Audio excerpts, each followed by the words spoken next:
అందరికీ నమస్కారం అండి. ఇక్కడ వచ్చేసిన పాత్రికేయులందరికీ కూడా, మా శ్రేయోభిలాషులకి అందరికీ థ్యాంక్స్ లాట్ ఫర్ కమింగ్. ఎక్కువసేపు తీసుకోను. ముందుగా మారుతి గారు, సార్ ఇయ్యాల జంపల సినిమా తర్వాత నాకు తెలిసి నేను ఫస్ట్ కలిసిన సెలబ్రిటీస్లో ఇట్స్ ఓన్లీ యూ సార్. మీరే ఫస్ట్ పిలిచారు, మాట్లాడారు, ఎంకరేజ్ మీ అలాట్. అప్పటి నుంచి కూడా ఏదో రోజు I will make a film with you, will do a film together అని అంటేనే ఉన్నారు. అది భలే ఉన్నాడని సినిమా కావడం నిజంగా నా అదృష్టం. Thank you very much sir, thank you so much. And మా ప్రొడ్యూసర్ కిరణ్ గారు, ఒకవేళ ఎక్కడైనా బడ్జెట్ పెరిగిపోతుందన్న, నెంబర్ ఆఫ్ డేస్ పెరుగుతున్నాయన్న, మా డైరెక్టర్ నేను అందరం టెన్షన్ పడేవాళ్ళని. ఆయన మాత్రం ఎప్పుడు అదే స్మైల్ ఉంటుందండి. ఆ స్మైల్ మాత్రం ఎక్కడికి పోదు, ఎప్పుడు అదే స్మైల్. మారుతి గారిని కానీ మా టీంని కానీ ఆయన అంతలా నమ్మారు. So thanks a lot sir, thank you very much. And Shekhar Chandra, నేను ఒక 5 years బ్యాక్ ఏదో ఒక ఇంటర్వ్యూలో ఒకసారి ఒక మాట అన్నానండి. Shekhar Chandra is one of the best music directors, but he still didn't get his due అని. ఇప్పుడు డ్యూ దాట్ ఎక్కడికో వెళ్ళిపోయాడు. So congrats darling. అండ్ మేము ఇద్దరం కూడా కాంట్రాక్ట్ తీసుకుందాం అనుకుంటున్నాం. వరాసుగా నెక్స్ట్ 2 సినిమాలకు కూడా తనే మ్యూజిక్, ఆ తర్వాత కూడా ఇంకో 30 చేయాలి మన ఇద్దరం కలిసి. Thank you very much. And Nagesh, మనం కూడా తీసుకోవాలి కాంట్రాక్ట్. అండ్ ఇందాక స్టేజ్ మీద చెప్పాడు కదండి, నాకు విజువల్ గా చెప్పడం వచ్చు, మాటల్లో చెప్పడం రాదని. అది స్టేజ్ మీద మా మాటతో చెప్పలేదండి, బయట కూడా మాట్లాడడం రాదు మనిషికి. పాప నిజంగా is one of the purest soul and a great cinematographer. And it's a pleasure working with you. ఇది మనందరికీ 3rd సినిమా, మా ఇద్దరికి కూడా 3rd సినిమా. కలిసి చాలా చేయాలి మనస్ఫూర్తిగా కోరుకుంటున్నా. Thanks lot darling. డయానా అంత భలే ఉన్నాడు అనేలా కనిపించడానికి కారణం కూడా తనే అండి, తను మా డైరెక్టర్. వీళ్ళిద్దరు conviction. So thank you very much. నించొద్దే, మనకంత formalities. So thank you very much darling, thank you. And మా డైరెక్టర్ శివసాయి, మా సినిమాకి అతి ముఖ్యమైన వ్యక్తి ఆయన అండి. సో మారుతి గారు పాయింట్ చెప్పిన దగ్గర నుంచి కూడా దాన్ని చాలా అందంగా రాసుకొని, అండ్ ఒక్క క్షణం కూడా సినిమా తప్ప వేరే ఆలోచన అనేది ఉండదు. పని రాక్షసుడు అంటారు కదా, అతను నిజంగా పని రాక్షసుడు అండి.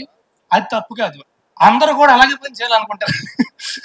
బట్ సీరియస్లీ అతనికి ఉన్న కన్విక్షన్ కానీ, అండ్ ఆ సినిమాలో కూడా మీరు క్యారెక్టర్ చూస్తే ఒక చిన్న గీత దాటడం అనేది చాలా ఈజీ అండి ఎక్కడన్నా సరే.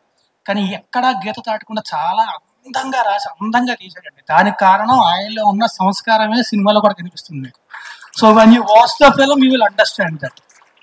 So thanks a lot. నన్ను అంత కొత్తగా చూపించినందుకు, నాతో అంత బాగా చేయించినందుకు thank you very much bro, thank you very much. And Abhirami గారు మోస్ట్ ఇంపార్టెంట్. క్రష్ అని చెప్పి మదర్ క్యారెక్టర్ ఇస్తున్నాను.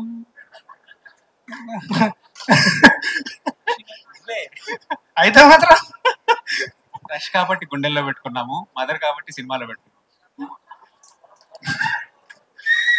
మాటలు నేరిస్తాడు ఎప్పుడే. బట్ లేదండి, విరిమంట్ is one of most favourite films. And అప్పటి నుంచి కూడా I'm also huge fan of yours.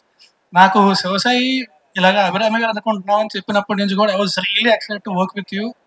And it was one of the best experiences. And నిజంగానే సినిమాలో మీరు ఏ సీన్ కూడా ఎక్కడ నాకు మదర్ అని ఎక్కడ అనిపించదు. నేను ఎప్పుడైనా అమ్మ అని పిలిస్తే గుర్తు రావాలి తప్ప ఓ మదర్ అని చెప్పి, you looks like my sister only. So thanks a lot for being a part of this film. Thank you very much. And Sangeetha Srinivasarao గారు అంటే, ఆయన సినిమాలు చూసి పెరిగాం. ఆయన అంటే ఇన్స్పైర్ అవ్వడానికి కూడా అంతనంత ఎత్తులో ఉంటారంటే ఆయన ఇప్పుడు కూడా. సో ఆయన చిన్నప్పటి నుంచి ఆయన సినిమాలు చూసి ఏదో ఒక రోజు ఒక్క నిమిషం ఆయన్ని కలిసి ఆయనతో మాట్లాడి ఒక ఫోటో దిగితే జీవితానికి సరిపోతుంది అనుకునేలాంటి వ్యక్తి 4 రోజులు యాక్సిడెంట్స్ చేశారు మా director. Thank you darling, thank you so much. And ఆయన కూడా, ఆయనతో వర్క్ చేయాల్సిన ప్రతి క్షణం కూడా it's learning process for us. ఆయనకు ఉండే ప్యాషన్ ఇప్పటికీ కూడా, హీస్ 94 years old, ఇప్పటికీ ఆయనకు సినిమా పట్ల ఉండే ప్యాషన్ కానీ కూర్చొని ముందు మా అందరితో కూర్చొని సీన్ రీడింగ్ చేసి రిహార్సల్ చేసి use to do it. So hats off and thanks a lot for సంగీతం గారు also for being a part of this film. And దయచేసి ఎవరైనా మర్చిపోతే అనుకోకండి, it's getting late. But thanks a lot అందరికీ కూడా ఇక్కడికి వచ్చినందుకు. Thank you very much. మా భలే ఉన్నాడే సినిమా September 13 థియేటర్ రిలీజ్ అవుతుంది. ఫ్యామిలీకి అంతా కలిసి థియేటర్కి వచ్చి హ్యాపీగా, మనీషా గురించి చెప్పడం మర్చిపోయినా, వెరీ సారీ. తర్వాత మళ్ళీ మైక్ లాక్కోవడం కంటే ఆవిడలాగా ఇప్పుడే మాట్లాడిస్తే బెటర్. తను ఇది తెలుగులో ఫస్ట్ సినిమా అండి. షీజ్ కన్నడగా అయినా తెలుగు నేర్చుకొని ఇంట్రెస్ట్ తోని తనే డైలాగులు చదువుకొని డైలాగులు చెప్పుకొని డబ్బింగ్ తనే చెప్పుకొని చాలా కష్టపడి చేసిందండి. And she a very sportive person. ఆ సెకండ్ లో కొత్త డైలాగ్ ఇచ్చినా సరే అప్పటికప్పుడు టెన్షన్ పడుతుంది కానీ చేసేస్తూ ఉంటుంది. ఫట చదువుకొని టెన్షన్ పడుతుంటుంది. She uses to do it and she's an amazing performer and you're an amazing costar. Thanks a lot for being part of this film. And అందరికీ కూడా థ్యాంక్ యూ వెరీ మచ్. మా సినిమా సెప్టెంబర్ 13 రిలీజ్ అవుతుంది. Family అంతా కలిసి